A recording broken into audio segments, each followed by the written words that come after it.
Good morning, everybody, and welcome to today's presentation. We will be talking about accelerating your cash flow, building wealth, securing your future, swing trading while working full time. Sounds wonderful? Well, it sure is. And more these days, I'm navigating towards swing trading because it's a hands-off approach. You don't need to be in front of the computer all the time.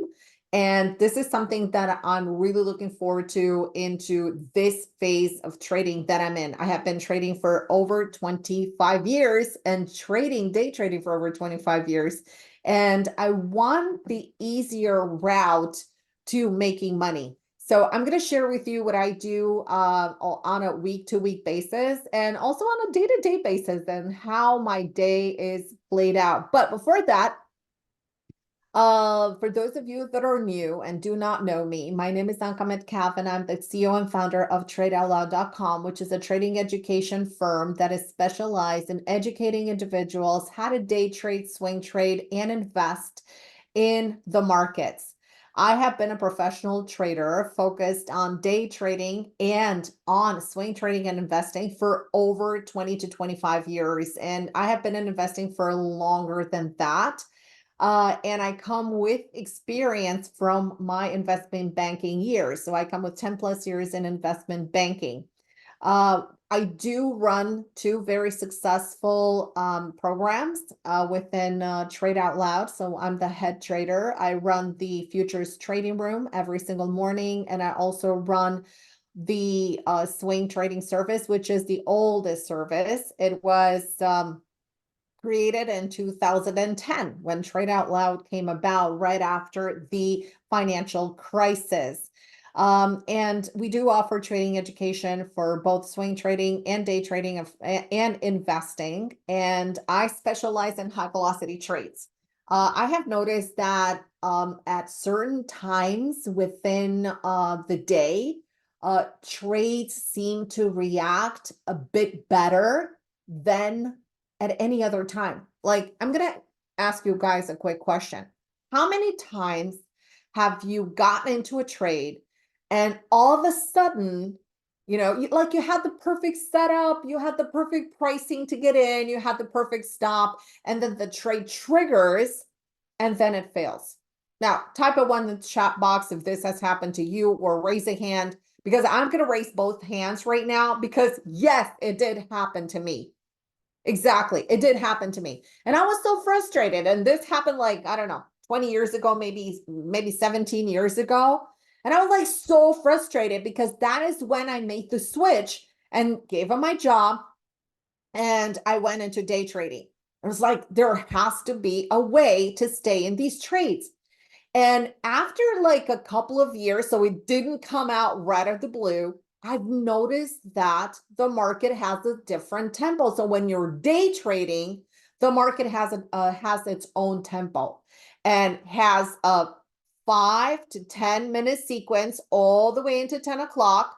And that 10 o'clock, if you're having a bullish market, at 10 o'clock, you're either taking the breakout or the breakdown of that current base, or you get a shallow pullback into 10:15 or 10:20. And then from that point on, you're getting I call it the prime time trigger time, which is around the 10:30, and bam, it runs higher. So I have developed these proprietary timings for the market that I share with my traders on a day-to-day basis in the trading room. And I specialize in high velocity trades because I like to stay in a trade for a longer profit target, not necessarily for a longer time, right? So for example, and in here in this class, we're going to be talking workshop, we're going to be talking about swing trading and investing a little bit more, but I want to highlight a little bit about day trading so you understand a little bit more of the mechanics behind swing trading and investing, because it's all about timing.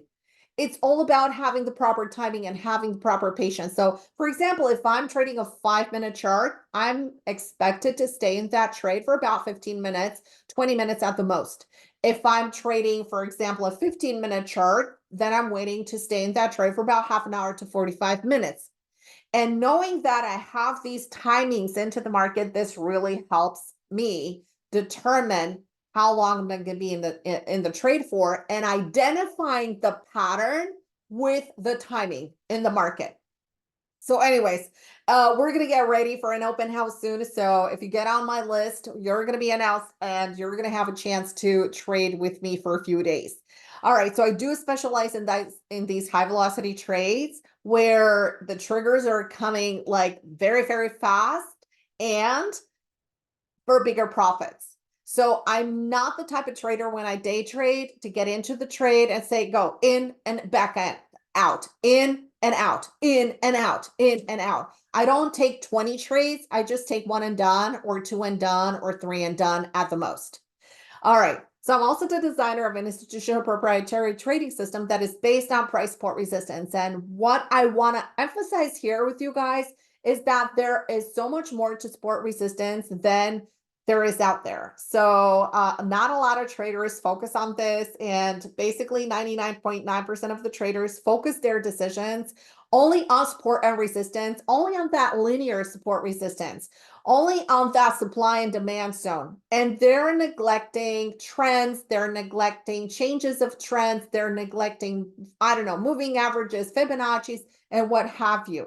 The most important thing in trading is not to overcomplicate it, but to be able to see and identify these areas where you have a confluence of support zones or a confluence of resistance zones. Because if you have a confluence of resistance zones, like for example, if you have, let's say, just a simple resistance, the price action has a tendency to either break above that and continue higher if it has, let's say, some good news, or even if it's bad news, it breaks support and continues lower. But if you have confluence resistance, then the price action will have the tendency to visit that place, get rejected, visit that place again, get rejected. So it's going to have a really hard time breaking out. So when you're trading breakouts, you need to take it to literally know how to evaluate these things. So I use 8 layers of price support resistance in my analysis, and no, it's not complicated. I will show you the way I analyze charts. Also, specific trigger times, and this is solely for day trading. You don't need it in swing trading, because in swing trading, you get whenever your trigger fires that signal.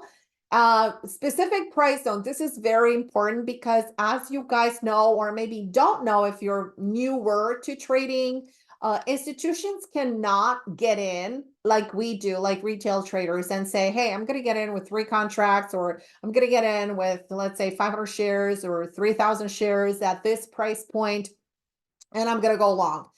Institutions cannot do that. They buy hundreds and thousands of shares or hundreds and thousands of contracts in order to build a position. So exactly that, they're building a position. So they have different scale in prices that are already set, and these prices are the same for the stocks, for futures, for forex, etc. So these are pivotal fulcrums, they're called. You're not going to find anything on the internet about them because institutions, are guarding this information so really, really well. But I'm able to share this with my traders where these zones are, because these are accumulation zones and these are distribution zones. This is where they scale out of trades, and this is where they scale into trades. And also chart synchronicity and divergency. This is very important for day trading. It's important for swing trading. And the reason for that is because you need to evaluate the market. And when you want to take a position long, for example, you want to make sure that you get in the strongest possible sector within, let's say you want to get in the strongest stock within the strongest sector, because that will have the reason to outperform the index itself. So for example, if you're having a really strong NASDAQ, for example, you're having strong Qs, and let's say SPYs are a little bit weaker, the SPX is a little bit weaker, because they're always in a tug of war, right? Not everything is in sync all the time. You're going to go into your sector analysis and see which sector is the strongest within NASDAQ. And then you're going to take those sectors and evaluate, let's say the first two sectors, let's say the tech sector and I don't know, let's say the semiconductors are stronger than whatever. And you're going to go into that semiconductor sector, perform a quick scan, which is like a sort them literally ascendingly or descendingly. And I sort them ascendingly if I want to go long. And I take, for example, like the first stock that is out there. And if the technical pattern is right on that one, then I go long that stock, which is stronger than, for example, the Qs or NASDAQ, and I go long. So that stock will run faster into target than one that is weaker. So no bottom picking. So if you guys want to learn more about this or my system, which is super simple. I don't use any algos. But I do, base my decisions on key algorithmic levels as well. We know where they are based on institutional decision and institutional power. But if you want to hear more about it, you can log on to TradeOutLoud.com and learn more about what we offer to our traders.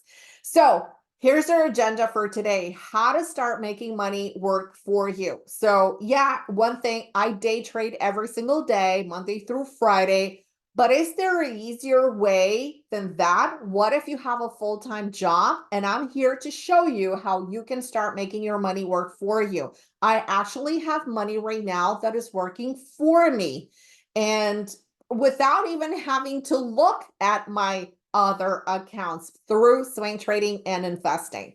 We're going to discuss the best trade setups for explosive gains. And earlier I was telling you guys about the perfect timing. It's like, man, sometimes I literally take like the perfect trade and then it triggers and then it fails. Oh my gosh, that is so annoying.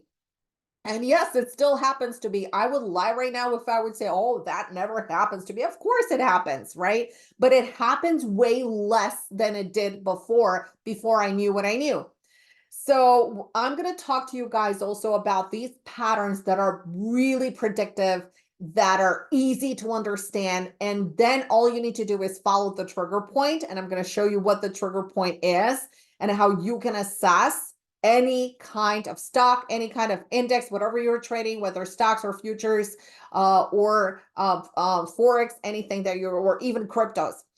We're also going to talk about focused timeframes for best returns. When you want, if you have your money working for you, look at a specific time frame instead of navigating through all the time frames and asking yourself, oh my God, where is this stock or where is this index or where is this commodity setting at, right?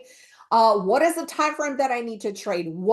And this, I remember back in the day where literally 20 plus years ago, you didn't really have a lot of people to ask. There were some chat rooms on Yahoo, or there were some really high sophisticated chat rooms where you paid an arm and a leg. I was in one of those chat rooms and I paid $650 a month just to be in, because there were many around. Not a lot of people were day trading at that point.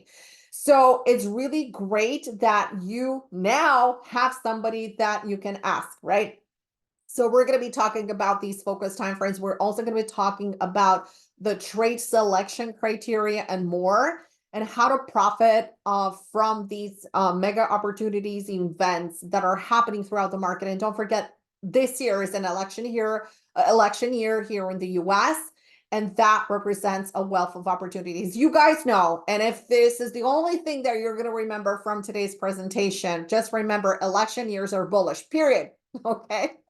All right. So is there more to life than this, right? At every single point of our lives, or, the majority of us that have, started trading, have started, work or something, we ended up in a cubicle. I was in a cubicle one time, right? Many years ago. And yeah, this was our life. We were right here, right? I didn't have a corner office when I first started. I didn't have anything else. So this was a cubicle. You go to work, and this is a topic for a different discussion about how we were wrongly wired to think that the more we learn the better, the job we're going to get. It's like the job, but that's a different topic for, for a different seminar. But there is more to life than sitting in a cubicle and having the misconception that investing and trading is just for the wealthy is so wrong. They wanted us to believe this, but it's not true, guys. You can start investing with $500. You can start investing with $7,000, literally. Okay, and that's what I'm here for, okay, today. So self-directed trading and investing is all about taking control of your financial future, managing your own money. Now, here's the thing. I live in Boca Raton, and when you walk on Palmetto, like you're going to see these signs. There are these big banks that you have there, and they have offices only for the wealthy, right? You have the wealth office of Bank of America, the wealth office, managing wealth, Morgan Stanley, or you have Wells Fargo. Like you don't even go in because you're intimidated already. And you think like, oh my God, investing is just something like you need to have like 10 million or $100 million to start investing and have money working for you. It's totally wrong. You could take control of your financial future, managing your own money. You don't need to hire somebody else to do it, because trust me, when you hire someone, you're just an account number. I was there. I've been there. I know how it is. And you pay an arm and a leg, and they don't really care if the price is going up or down. They're doing the selection for you. And it's so frustrating because if you have a little bit of knowledge in the market, or if you turn on CNBC, or if you, just look at charts, or just go to a simple website, you're just like, oh, wow. Okay. So look at this stock. This stock is going higher. This stock is going crazy. Like, I wonder if I'm in this stock or not. And at the end of the quarter, when they present you the, the results, you go like, oh, okay. So I'm down, but the market went up. And all the stocks that you were looking at went up. So this is so frustrating. And this is, why I decided to say, hey, you know what? Enough is enough. I'm going to do it on my own. And I'm going to try to do my best. Okay. So, and one thing that I wanted to share with you guys, how many of you guys in here, maybe you could choose to select, for example, only host and panelist, or if you want to make it public. How many of you guys in here are over 50, over 60, over 70 years old? 50, 60s, and 70s. Give me a hands up, or type of one in the room, because if you're here and if you think I missed the boat on everything, okay, and I'm going to tell you something. When I started trading, right? Look, I took all my savings account. I did. I gambled it on trading. Okay. So I took my savings account and I'm like, I'm going to do this, because I was sick and tired of commuting back and forth. I knew I worked in the banking system. I worked in an investment company, huge investment company. It was a boutique investment company. We were only dealing with really high net worth people, high net worth clients. And I'm like, oh my gosh, like I could do this on my own. You know what I mean? Okay, so here's the thing. If you're in your 50s, in your 60s, in your 70s, it's not too late. There's a way in which you could start making your money working for you while enjoying your retirement. That's true. There's a way to do that, and there's a way to make money, and this is via swing trading. Because when you're swing trading, you're basically trading about 10 minutes a day, maybe not even.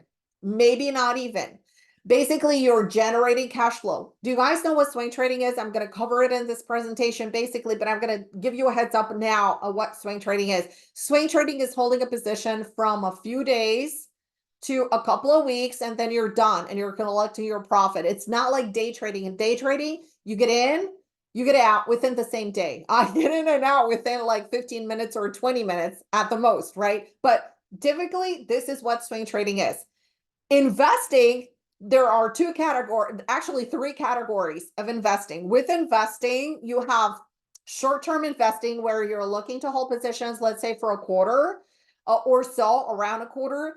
Then you're looking for long-term investing, where you're going to look to hold positions until targets are hit. That can take possibly, I don't know, from anywhere from, let's say, 3 to 4 months to a year, or maybe 2 years.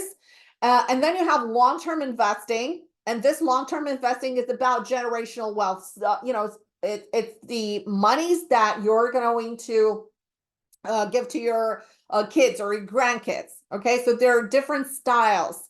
But if you're right now and say, hey, I need some cash flow, maybe, I want to buy something new, or maybe you want to do something with that money, to enjoy your retirement, that is swing trading. Okay, and swing trading can definitely deliver that. All right, so income, what is income? Income is wealth, right? Because whatever you get, if you have a side gig, a gig, that's even better. There are thousands of side gigs that you can do right now. Literally, did you guys know that if you watch, for example, and I'm just telling you this right now because I just found this out and I'm like, what? All right, did you guys know that you could actually watch some Netflix movies or shows, and they pay you to watch them just to give ratings out? I mean, like, seriously. Okay, so anyways, let's continue. You don't have to be a math whiz, so you don't have to think that, oh my gosh, this is so overwhelming, trading is so overwhelming, you need to be a math whiz. No, it's not. You do not need to have a finance degree. You don't need to have a finance degree. And you don't need to know fundamentals. If you're just starting out and if you say, oh my gosh, this is also overwhelming, it's not. Traders have the tendency to overcomplicate things. And in reality, we need to dumb it down. The more you dumb it down, the more successful you're going to be. Okay. So did you guys know that every year stocks move about 20 to 30%? Did you guys know? So every year stocks move 20 to 30%. 20 to 30%. Do you guys know how much your percentages if you're investing with a hedge fund? About 8% per year on an average. 8% per year as an average. And now, drum roll. What if I told you that every single stock may do the 20 to 30% a couple of times a year in cycles? It goes up, it pulls back, and then it shoots up again. It pulls back, and then it shoots up again. Take a look at this chart. This is a chart of Apple, and this is from 2023, January through July. January through July. And the reason why I'm showing you this is this happened last year, right? Is because these are repetitive, right? These are repetitive, and Apple will be setting up very soon. So January through July of 2023, Apple went close to 60% up. This is a daily chart. You can see it here. This was the inflection point right here. This is the resistance. This is the support. This is the breakout. And this is the transition higher until the exit. 60%. If you had your money with an investment account, or even if you had it in a 401k or what have you, your returns will not be like this. Okay. Now, these are the cues. Okay. This is, and I'm going to show you a different chart right now in a few seconds, right? Take a look at this. 7% from January, from the beginning of January. And this is a trade that we've done, right, in our program, January 1st into mid-January. It was close to 8% all the way to mid-January. I'm going to take you right now. And this is the cues, right? Same chart. You can see it right here. And this is 2024. All right, here it is, January. See where my cursor is at? January 2024, right? You can see it here. I zoomed it in a little bit. Now let's see how much we made until the base, the top of the base right here, 12%. Guys, this is 12%. And needless to say that the market is moving back up. We got in here. So I'm going to show you where we got in. Here is where we got in April, right? End of April. And we're already up over 5%, right? You guys can see it. We're already up over 5%. So the market moves in cycles. Now, this is the Qs. This is NASDAQ. What if I showed you a different chart like, I don't know, let's say NVIDIA? Okay. And one of the most important things is that you need to stock, literally be like a sniper and stock really high quality trades. And this is what we're going to talk about. Selection criteria. Okay. Selection criteria. Don't try to buy any kind of bottom pickers or, stocks that are thin, meaning low volume. Just go where the institutions are flocking to, right? I want to show you this, and we're going to get back to our presentation. You guys see the bubble at the bottom of the chart here. This is January 3rd. From January 3rd, where we did a beautiful buy setup, all the way, let's say up to here. Look at the percentage, guys. Look at the percentage from January all the way to March. Let's say you're not going to get out here. You're going to get here over 80%. Over 80%. Do you guys see NVIDIA here? This is our newest entry. In NVIDIA, we had two entries. One that was here. Okay. One that was here. Okay. And one here. So we're in NVIDIA. So what we did is we took one trade here and the second trade here. So we're doubling up on our gains without risking more. It's within our parameters. So from here to here, we're already up 15%. And this is not like something like after the fact. You know what I mean? Like this is literally now. All right. So let's continue with the presentation. This is another example of Apple. And what I wanted to show you guys here is that this is the pullback. This is what I'm stocking. Remember, I want to share really good pertinent information with you guys that you can use the next day. So what am I looking for?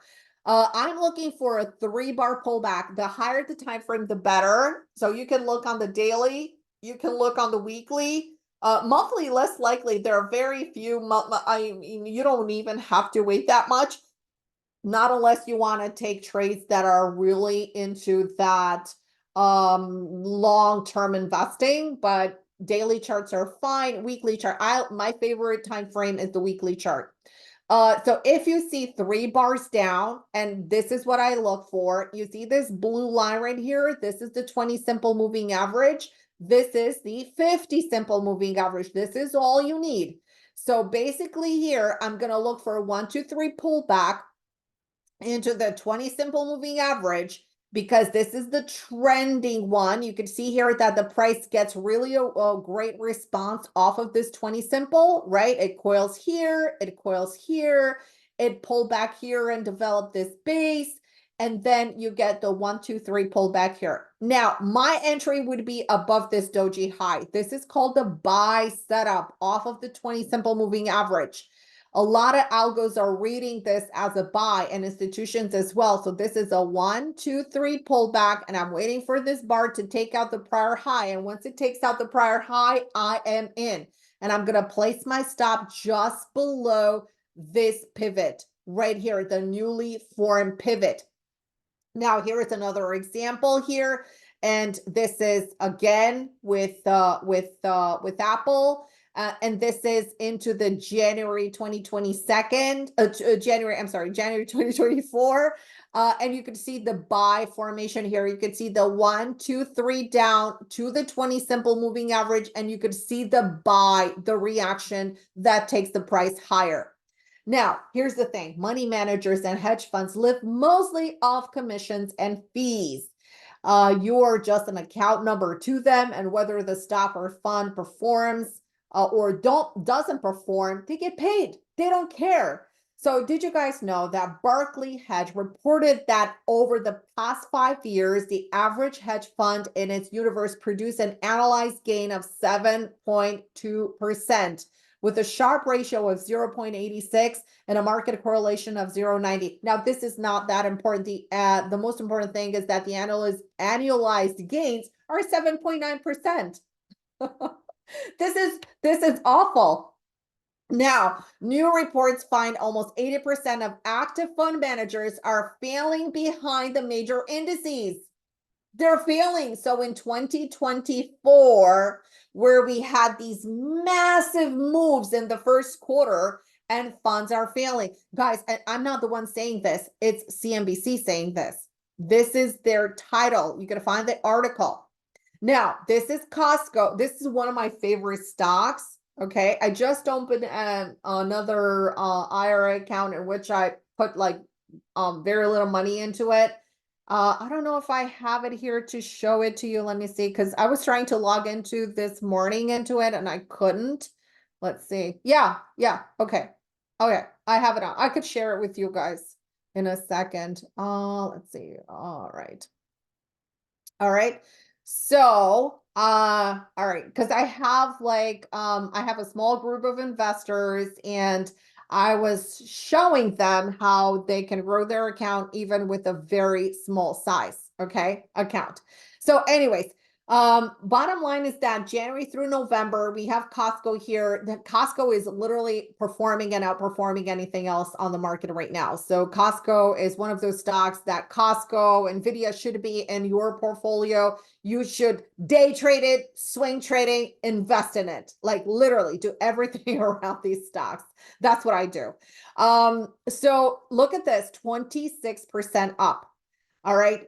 We were talking last year about, and this year we were talking about Costco that is ready to explode. Back then, Costco was trading at where was Costco trading at? $589. $589. Let's put Costco here. $770. $770. Okay. And you can see my latest swing entry was here at 732, but I actually got it at 420. I'm going to show you just 1 second right now. All right. Because I opened a brand new account, an RA account that I'm going to be able to show you. And just give me 1 second. All right. I think this is it. Okay. All right. So let me know if you guys can see this. All right. I guess this is it. No, this is not it. I don't know if you guys can see it. If you guys can see it, you guys can see it, okay? I don't know. I think you can see it. Okay, share. All right. So you can see here the entry was 727.08. All right, 727.08. It was here, right? Right here. I can't put my cursor, but this is, guys, 10 shares in a couple of days. 10 shares in a couple of days. How would $500 a week help you? Think about it. How would $500, that's $2,000 a month by picking the right stocks, right? Guys, you don't even have to trade a lot of shares. This is 10 shares right here. Isn't it crazy? Do you guys see it? It's 10 shares, right? 10 shares. And I'm shooting for a target here of 780. So that would be like over $500 in a couple of days. Not a couple of days, but in a few days, like a week. That's my goal. $500 a week with this account. That's an extra $2,000 per this account. This is the account that I can log in this morning. All right. All right. So let's continue, right? All right. Is this awesome, guys? Is this new to you? Is this awesome? Is this encouraging? Okay, cool. All right. All right, so let's talk about Amazon. This is another power player. Okay, awesome. All right. Guys, this is doable. This is so doable. Okay. This is Amazon, January through September in 2023, 70% up. 70% up. This is insane. Okay, this is insane. So swing trading is the easiest trading style to make money, but there's a catch. You need to know and respect the rules of the game, and you need to be patient to wait for the setup. Do you guys know what we need to respect? Position sizing. We need to respect position sizing because we can't just go in with 5 shares or 100 shares or 5,000 shares. We need to know our size. We need to know our position sizing. And oftentimes traders blow up their accounts because they don't position size. Look, you can be the most, let's say, beginner trader ever, and you could actually have a failure rate of 60%. So that means that 60% of the time you're not reading the price right and you're not getting in the right trades. Guys, that is 60% of the time. We could be like totally stupid. If we respect position sizing, meaning risking, for example, in day trading, I'm risking 1%. In swing trading, I'm risking 3 to 5% because I have a lot of experience in it. You could also risk 2%, or you could also risk 1%. It all depends on your risk tolerance. But if you have a minimal risk, and that goes with options as well, have that set risk amount that should not increase unless your account increases by 50%. So it's not about the trade as much, but it's about the risk and the risk management. How do you plan on holding that position alive? How do you plan to react into targets? Are you going to take partial profits into targets? Are you able to reduce your risk and lift your stop? So if the market turns around, then you let's say if the market turns around, yeah, you're going to be out and you're not going to close the trade with a loss, right? So it's all about risk and risk management. So why is it important to get started right now? Learn a little bit about risk management. Know your sizing. If you're new to trading, don't risk more than 1% because 1% is going to keep you alive a really long time. A really, really, really long time. You actually need to fail on 300 trades a year to blow up your account. But if you're risking 2%, then that cuts it in half. If you risk, let's say, more than 5%, you're going to be done much faster. But there are some traders that are risking 50% on a trade, especially when doing options or futures. Okay. And that's really bad because that's why they blow their accounts. You need to risk a very small size and you need to take it gradually. This is not a race. It's not a sprint, right? This is literally a slow process, but this slow process is going to bring you more money than you would rush into trades with more size. Never double up in anything. Okay. All right. So the money in our bank account right now is literally on fire. So if you have money that is sitting in a brokerage account that is not working for you, it's not making you money. If you have, for example, money that is sitting in a savings account that is not making you money, please invest in yourself, in a little bit of education, do your research, invest your time. If you don't want to invest in a course, invest your time in learning how to do how to invest, how to make your money working for you. The more you learn, the more the more you're gonna make. Okay. So who is swing trading for? So earlier I asked you guys if you're late to the game. Look, I have been putting on the line. So I took all my retirement money, and I said, I gotta do this. And I gave it a shot and it worked for me, but I was very conservative. I understood from the get-go. So before I actually started to trade, I have invested more than $30,000 in my trading education. And then I invested more, and then I got coaching, and then I got mentoring. And then I literally was like this balloon, like ready to explode of knowledge, right? And then I had to put everything together on my own. So who is swing trading for? Swing trading is for people, for individuals that want to manage their own money, don't want to pay the fees and commissions for other people to try to trade them, right? And they want to trade their even some small some shorter term accounts or even long-term money. Okay. Part-time traders that don't want to sit all day long in front of the computers. I trade full-time. I only trade a couple hours every single morning, and then I manage my swing trades probably takes me less than 5 to 10 minutes every single day. So the swing trading is literally for about 10 minutes a day work. That's it. Once you know what needs to be done. Swing trading is also a wealth generation style of trading because swing trading generates cash flow. It pays off your bills at the end of the month. It pays off for whatever.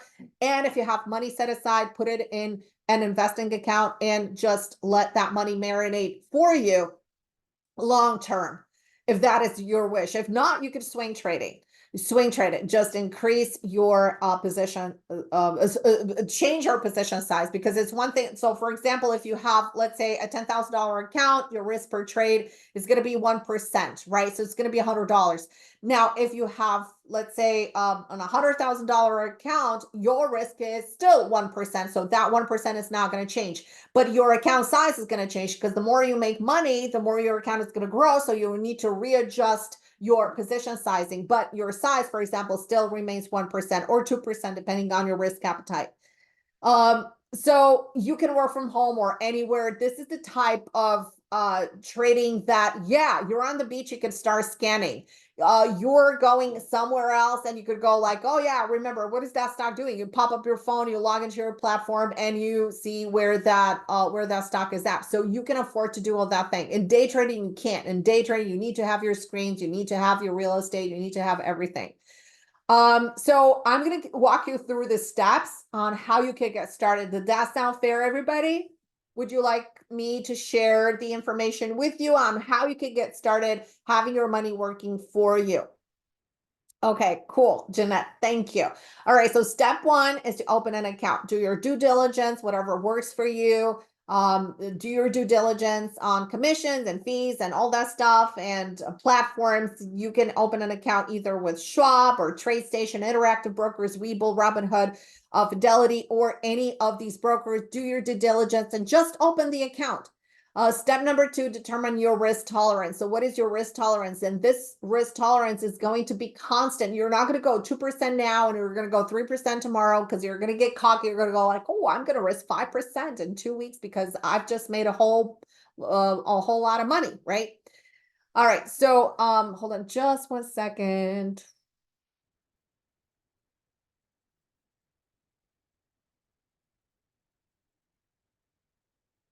Okay, sorry about that. It was my, okay, here. All right. It was on my end. It was the mic that was acting up. All right. So determine your risk tolerance and make sure that your percentage remains the same, no matter what account size you have. Whether you have a $500 account or you have a $5 million account, it's still going to be your 2%. Or 1% or 3%, depending on your own personal risk tolerance. Some people, have that hot potato feeling. It's fine if you have a really big account, let's say, and if you go, to 0.5%. The step number three is establish your game plan. So what is your goal, right? What is your goal? Your goal is to find trades that are uptrending, that are stronger than, let's say, the market, that are stronger than, the indices, right? So you're going to stop for these trades. At the beginning of the presentation, I told you briefly how I like to scan, and I'm going to get it more in depth a little bit later on.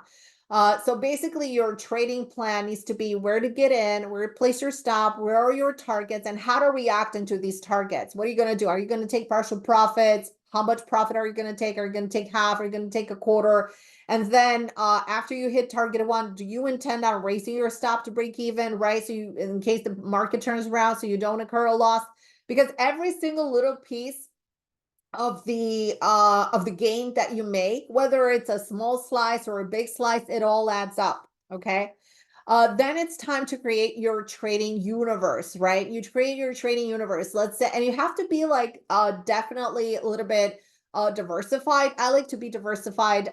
In my trading universe, I always have like home builders, have tech, have utilities, so be a little bit diversified. I have financials, right?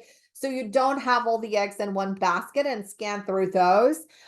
Step number 5 is create a strategy, right? So create your own strategy based on what you know. I like to focus on trends. So I like to focus in a bullish market, I focus on uptrends. In a bearish market, I focus on downtrends. We haven't been in a bearish market. So especially within the last 2 years or so. And even when we had the pullback in 2022, even though the percentage is suggesting that we're in a bear market, the technical suggested that we're not in a bear market. So therefore, that's the reason why the market went back up and snapped back up in 2023, where everybody was shocked. Even the analysts were like, wow, the market went back up. This is still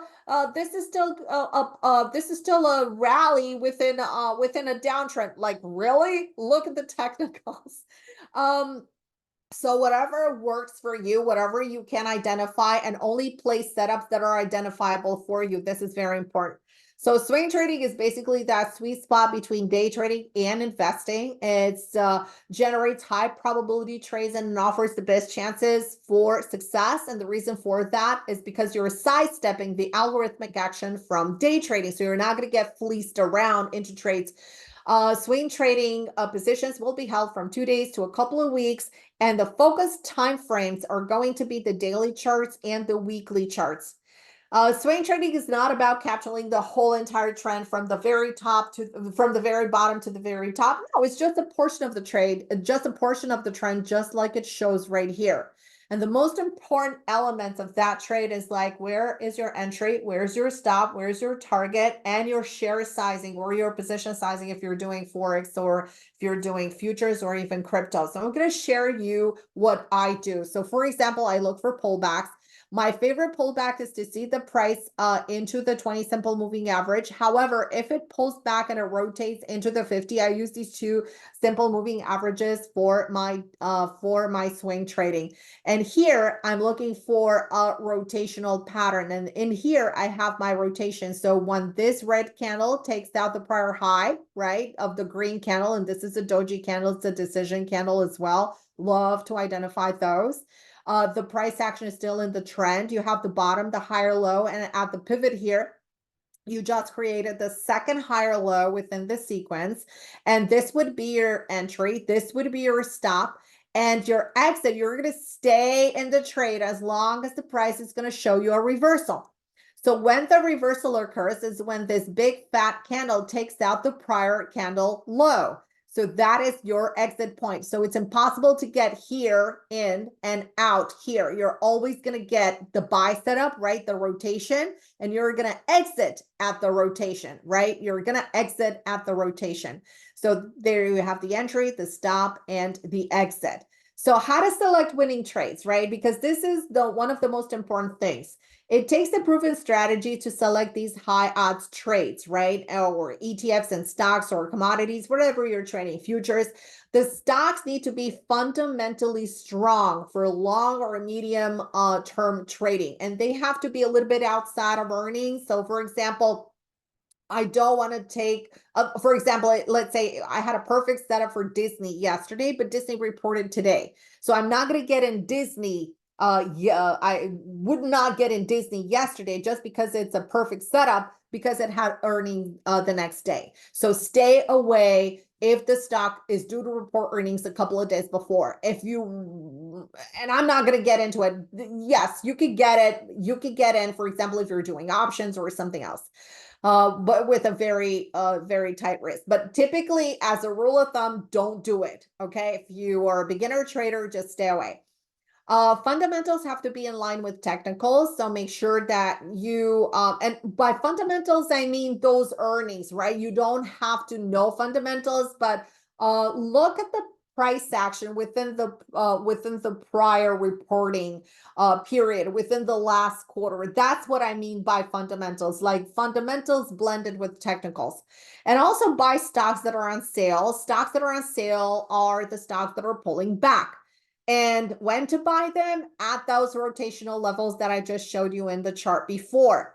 So typically, if you're on the investing side, you would look for events like the dot-com bubble, 2008 financial crisis.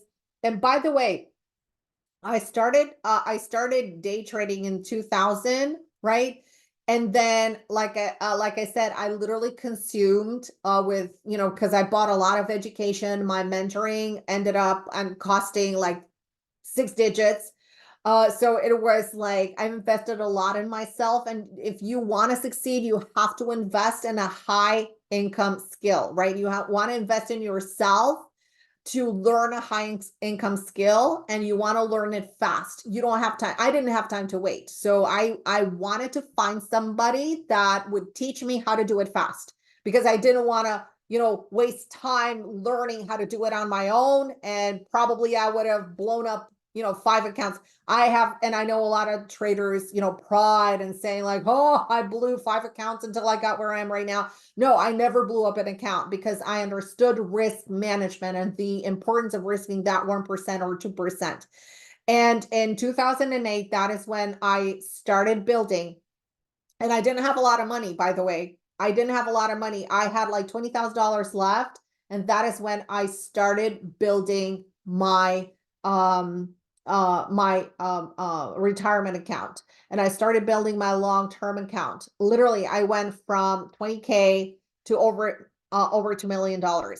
And that is because in the financial crisis, I bought stocks like Sirius Satellite, which was trading at 20 cents or 15 cents a share. And I bought those. I wish I had more money. I would have literally, I would have really built up my account much faster. 2016 election, that is when, again, I have, that was the second boom into my account that grew. And in 2020, I made more than I made in 2008, moving forward to 2016, and more than I made from 2016. And this is what propelled me. And it was the fact that I had my income, let's say job of a day trader, and I was able to provide for myself. I was able to provide for my family, and whatever I had left, I put into my investing account, and my swing trading account. But do you really need these events to get in? No, you don't, because like I said, the market moves in cycles, 20 to 30% each year, and you could actually have these movements happen 2 or 3 times a year. One thing that I want to mention, I never invest in airlines, in hotels, and biotech, anything like that, anything that is high risk. I was telling you guys about the strategy that I use.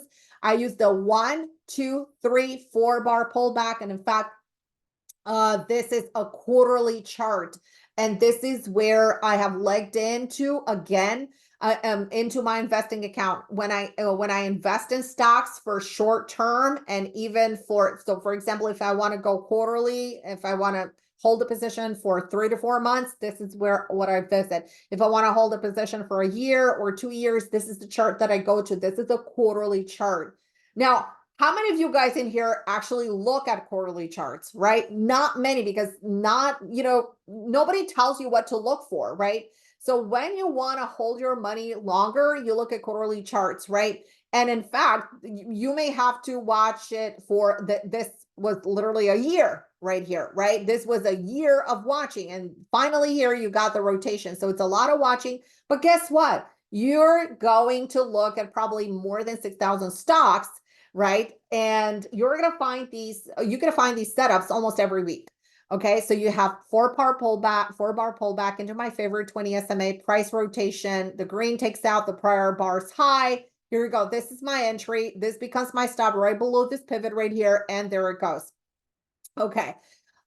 So you have to be in sync with institutional footprints and trade what they're trading. Don't be stubborn and don't say, oh my God, the market ran so high, I'm going to short it. Or this stock is so low, I'm going to buy it. It's oversold, I'm going to buy it. There's a reason why the stock is down there, right? Maybe it's not very appealing, right? So not all, let's say, stocks that are super declined are buyable, right?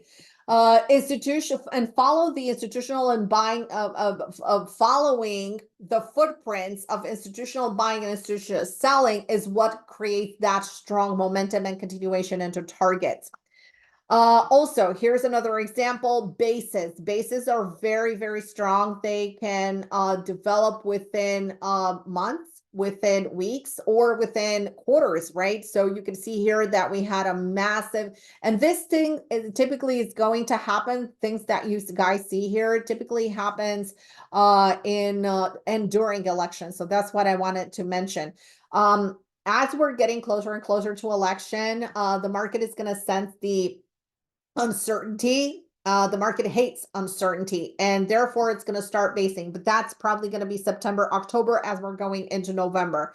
The stages are very important, right? So this was outside of the stages that we're discussing right now, but stages are very important because they're very explosive. And as you guys know, there are 4 stages in every market cycle. There is the tentativeness stage where, market is kind of like a sniper, and it's kind of like moving around and saying, okay, it's gonna maybe it's gonna go up, maybe it's gonna go down. So it's revisiting prior highs, it's revisiting prior lows, but you can see here that it's trending a little bit off of the 10 EMA, so it's sort of like an ascending base, right? And here you finally have the breakout, right? You have a peekaboo breakout. This is kind of like a periscope breakout to see, are there any buyers at this point? And then it quickly retracted. And then finally, you have the bigger breakout with 1, 2, 3, 4, 5. And remember, this is a quarterly chart. So this is like a year and 3 months right into it.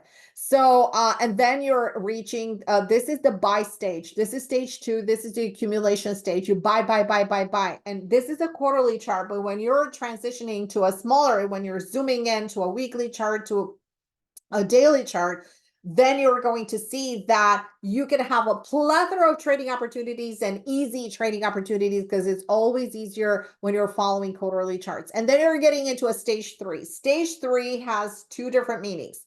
Stage 3 can either create a pop-up and it can generate a continuation of the stage 2 and continue higher, or it's into a pullback, right? So this is distribution. This is a stage 4 distribution. You short, any kind of pop, let's say on daily or weekly.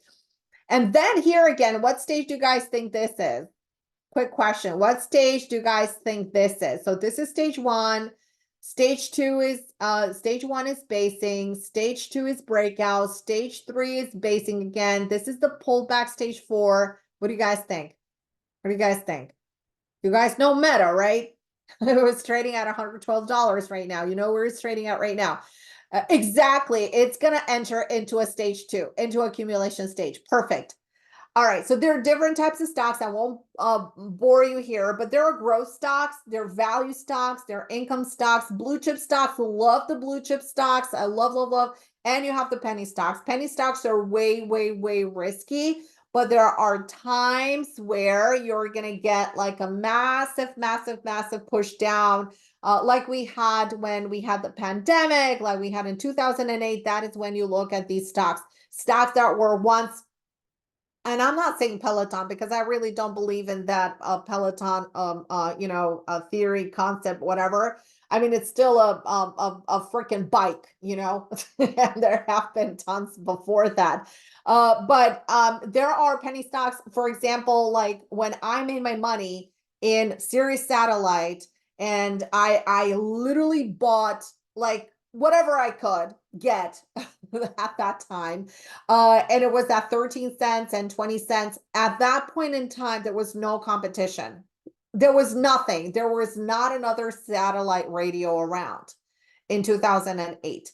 So I was thinking, it's like, hey, there are so many vehicles out there that are using Sirius Satellite, that are using XM. It's like, what are the odds of going to 0? And I position size for 0. Okay, so I'm like, okay. So yeah, I sold it when it was, I think it was around $7 or so. What are the best ways to find penny stocks? That is a great question. You need to go a little bit into fundamentals for that. And you need to see, like, stay away from cannabis, stay away from this.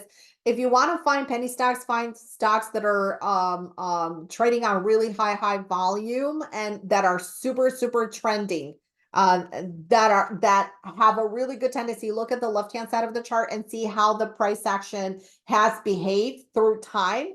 Don't trade IPOs, especially in penny stocks. And these are just some really quick tips that I can offer at this moment in time.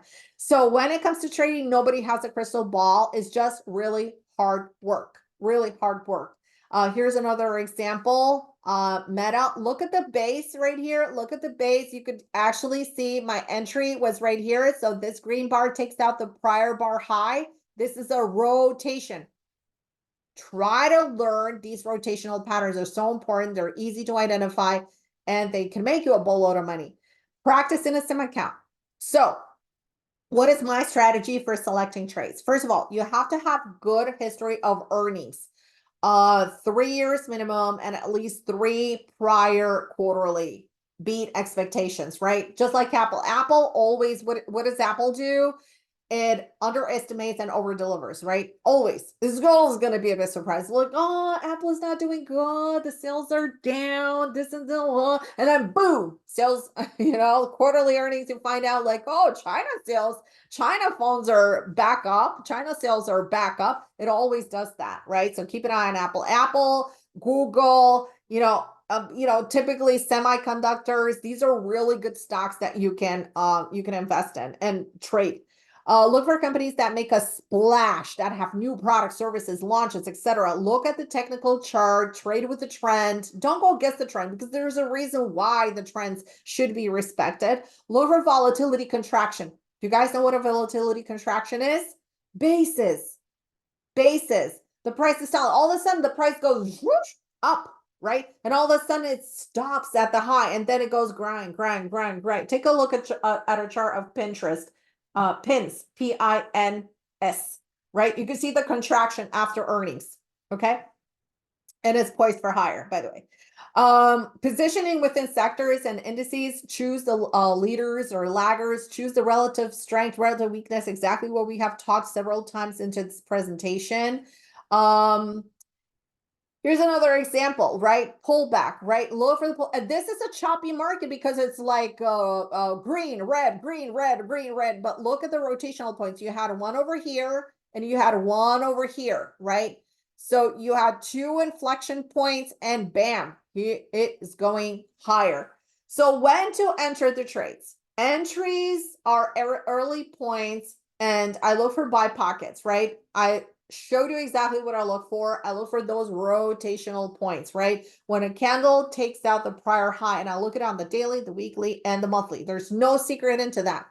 Look for patterns. For example, 200 SMA is the daddy of all moving averages, right? It's the king of moving averages. Typically, when the price pulls back on a larger time frame to the 200 SMA, you're gonna witness a reaction. Look at oil. For those of you that are trading futures, look at oil onto the weekly chart or the monthly chart, and look at it where the price is in correlation and how the price reacted to the 200 SMA on those higher time frames. Double bottoms, very strong technical pattern. You can see here high, lower high, lower high, lower lows right here, but bam, it hit the 200 SMA. It's like, oh, okay, we like it here. And it rotated and went higher. Look at this is Microsoft, by the way. Look at the pullback. 1, 2, 3, doji, reversal, back up. This is a swing point. Again, after earnings, you can see the price pulled back and it rotated. Look at these pockets right here. Look at the rotational points. I showed you exactly in this presentation how you nail a buy, precise buy at literally at the penny, you could get it. And then look at the price continue higher. So traders are only focused on stock picks because a lot of times, what do? You go on social media, you go to different groups, you go on CNBC, right? And you go like, oh my God, I just want a stock pick. Learn how to do it yourself. You're going to do yourself a favor. Like 5 years from now, you're going to be an expert. You're going to be much better than any kind of analyst on CNBC or Bloomberg, literally. And you probably most of you guys, I recognize some names. Most of you guys probably are much better. So you need to dive deeper to succeed, allocate time to learn patterns and to learn how to trade. Learn technical analysis is a must. Price action, technical analysis, and you're set. The biggest component is understanding the trade. Never take a trade if you don't understand it or if you don't have somebody explain it to you so you understand why you're getting in that trade. So the skill literally is going to last you a lifetime. Don't rely 100% on a service. Just learn how to trade yourself. Whether you want to, buy a course from somebody or you want to, I don't know, learn it on your own, discover, etc. Remember that this is a recession-proof skill, right? and you can trade from home, which is perfect. Okay. So there are 10 ways to generate income. I know I still have like 3 minutes left. There are 10 ways to generate income. Let the chart do the talking. It's easier said than done if you're right at the beginning, but let the chart do the talk. If you don't have the setup, if you don't have that rotational or that buy pocket, don't trade. Scan to a different stock until you find that setup. And if you don't find it, tomorrow's a different day. Pay attention to the technical analysis and position sizing. Risk management is everything. And this is what this presentation is actually all about. Managing risk, right? Knowing what kind of risk to apply and when to increase your risk. Patience to wait for the pattern. Select the proper time frames depending on what style of trading you're doing, right? If you're swing trading, then you're going to trade the daily charts. If you're kind of like medium term, then investing, let's say we're swing trading, then you're going to go towards the weekly chart. Don't overthink it, because if you have to overthink it, you're going to talk yourself crazy. And when you're overthinking, you're forcing trades. Seriously. Okay. So all right. Hold on just 1 second. All right. Yeah. I still have 1 minute left. I just wanted, okay, to double check on that.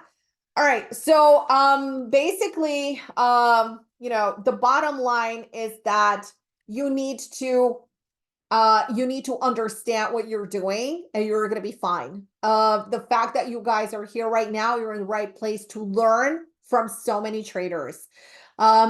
There's one thing that I want to highlight. The number one question that people ask me is, how do I get over the fear of trading and investing?